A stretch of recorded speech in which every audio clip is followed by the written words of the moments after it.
On my 72nd birthday, I received a gift that would change everything. It wasn't wrapped in paper or tied with ribbon. It came as a text message from my daughter, Sarah, while I was waiting at the restaurant they'd chosen for my celebration. "Dad, we need to talk. Don't come to dinner. We've made arrangements for you at Sunset Gardens. It's time." My name is Robert Mitchell. I'm 72 years old, and that message was the moment I realized my love had been mistaken for weakness. It was Friday evening, and I was sitting in my parked car outside the Golden Fork, the restaurant where my family and I had celebrated special occasions for over 2 decades. I was wearing my favorite navy blazer, the one Sarah had bought me for my 65th birthday. In the passenger seat sat a bottle of aged whiskey I'd purchased for my son-in-law James, and for Sarah, a silver locket containing a photo of her mother who had passed away 15 years ago. I reread the message, my hands trembling on the steering wheel. Sunset Gardens. I knew that place. It was the nursing home 3 towns over where old people went to die. My phone buzzed again, this time from James.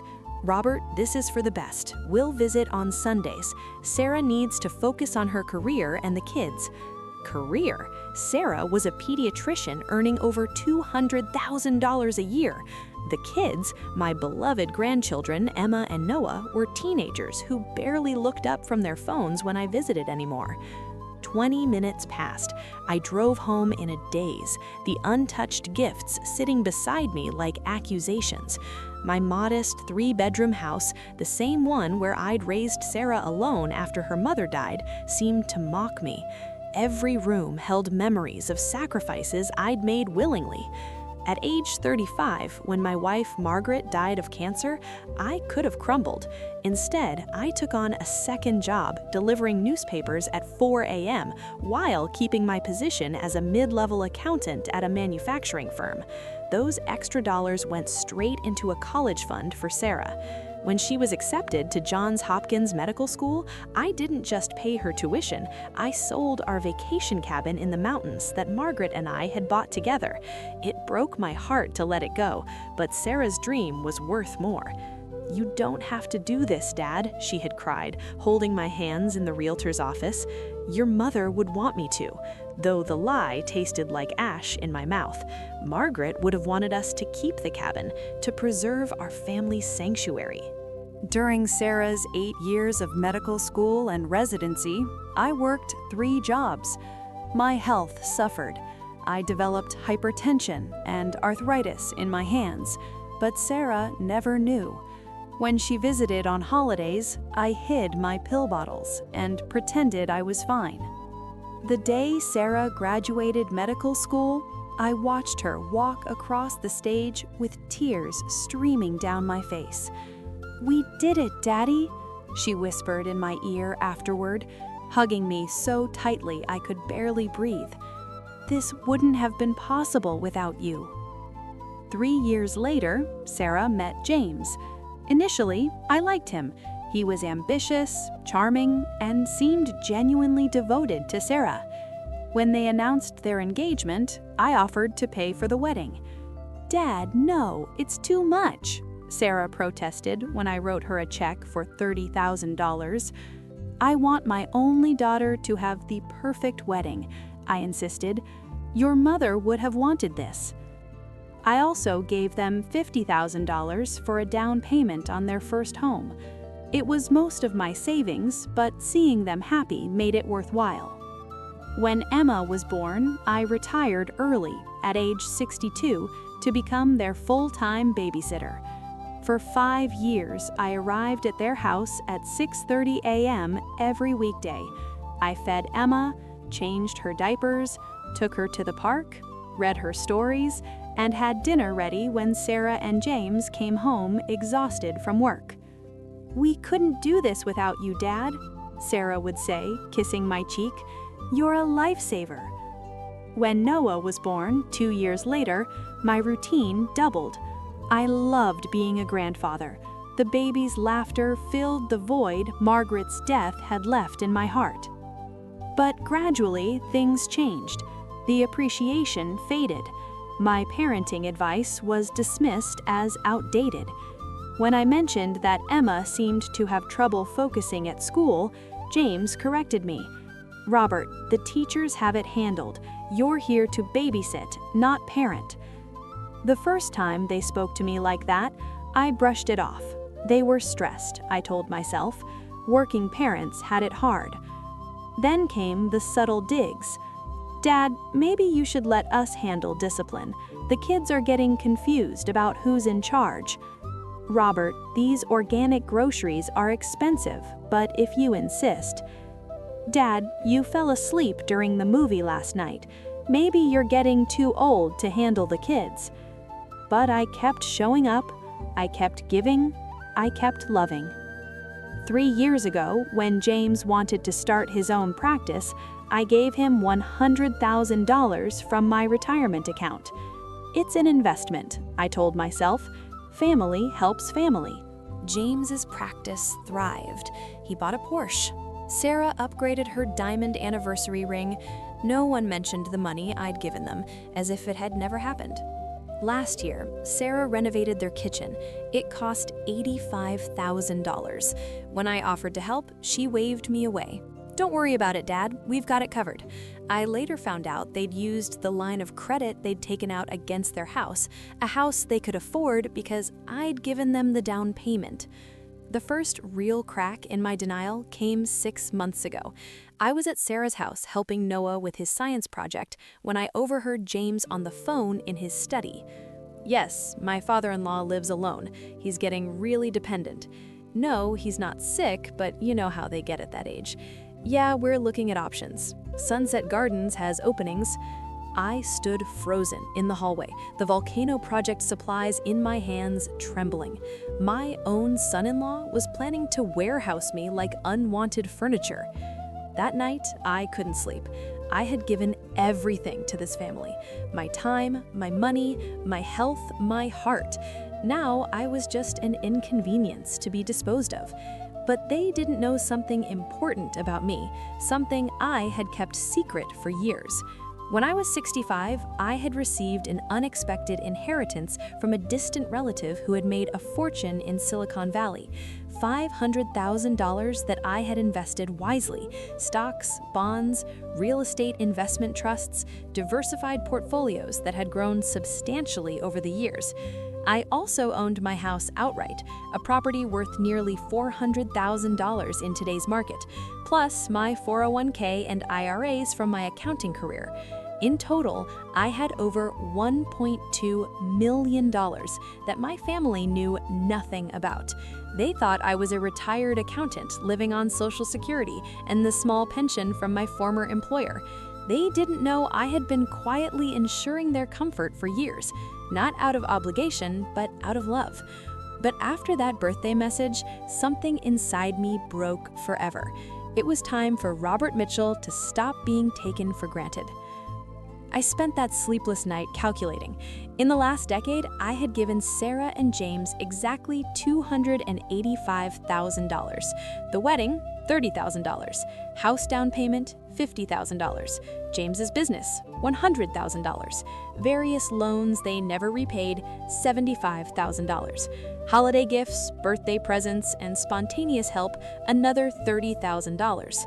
Meanwhile, I lived frugally in my modest home, drove a 10-year-old Toyota, and clipped coupons despite having more money than they could imagine.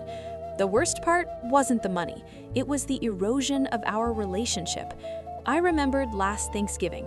I arrived early to help cook, as always, but when I knocked on the door, James answered with a frown. "Robert, dinner's not until 4. Why are you here at 11? "I thought I could help Sarah prepare," I said cheerfully. "We've got it handled," James replied, not moving aside. "Sarah's mother-in-law is already here helping." I saw Eleanor, James's mother, only 5 years younger than me, wearing an apron and laughing in the kitchen. She was family. I was the help. "Dad, you can wait in the living room," Sarah called out, appearing behind James. "But don't touch anything, your back's been acting up lately."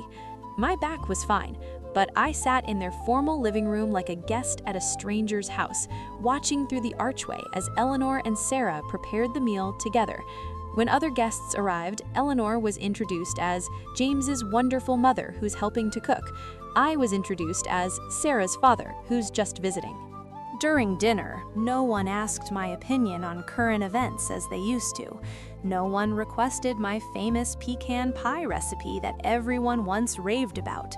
When I told a story about Margaret, Emma interrupted. "Grandpa, you've told that story 1,000,000 times." The humiliation deepened when it was time for family photos. "Grandpa, you can take the pictures," Noah said, handing me his phone. I watched from behind the lens as my family posed without me, perfect and complete. Christmas was worse. I had spent $2,500 on presents, ski equipment for Emma, a gaming system for Noah, a designer handbag for Sarah, and premium golf clubs for James. When I arrived with my bags of gifts, Sarah barely glanced up from her phone. "Thanks, Dad, just put them under the tree." My presents were dwarfed by the mountain of expensive gifts they had bought for each other and the kids. During present opening, mine were opened last, without enthusiasm. The handbag Sarah received from James had a diamond clasp, clearly worth more than all my gifts combined. The final blow had come 2 weeks before my birthday. I had minor surgery, a hernia repair that required general anesthesia. The doctor said I would need help for a few days. I called Sarah. "Honey, I'm having surgery on Tuesday. Could you possibly check in on me afterward or stay the night?" "Dad, I can't. I have a conference in Chicago that week, and James has the big golf tournament with his colleagues." "What about Emma or Noah? They have school and soccer practice, Dad. Honestly, you're being dramatic. It's a simple procedure. You'll be fine." She hung up. I spent my first night post-surgery alone, struggling to get out of bed to use the bathroom, dizzy from the pain medication. My neighbor, a young nurse I barely knew, noticed I hadn't collected my mail and came to check on me. She helped me change my bandages and made sure I ate something. A virtual stranger showed more concern than my own daughter. Now, sitting in my living room the morning after my birthday dinner cancellation, I realized my worth to them was purely transactional. I was the safety net, the emergency fund, the free childcare. But when Robert Mitchell needed care or consideration, Robert Mitchell was invisible. I walked to my study and opened the safe hidden behind a bookshelf.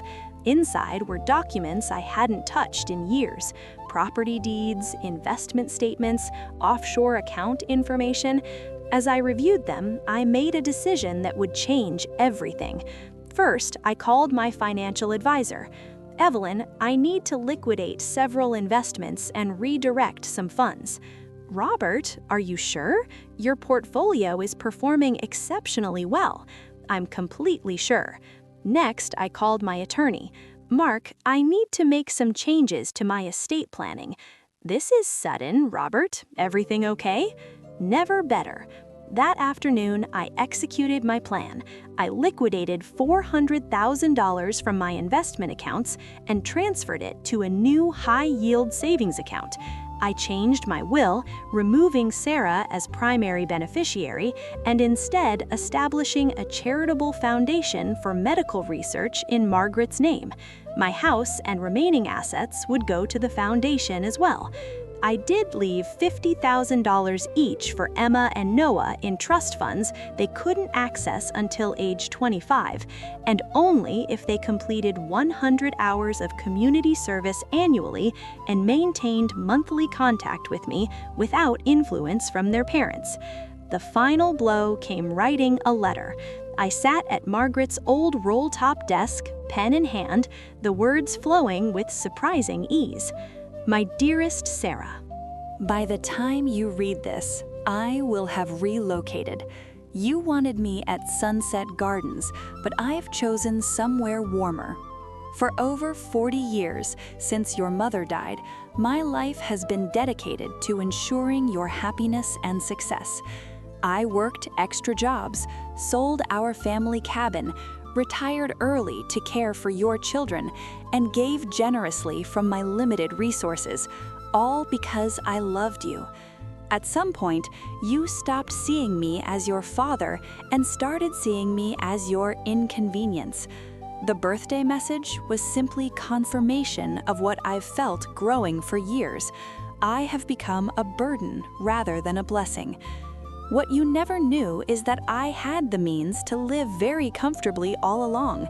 The $285,000 I gave you and James over the years, that came from an inheritance and investments I kept quiet about.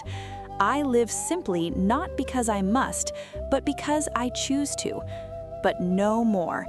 I've liquidated my assets and established the Margaret Mitchell Cancer Research Foundation. You will receive nothing.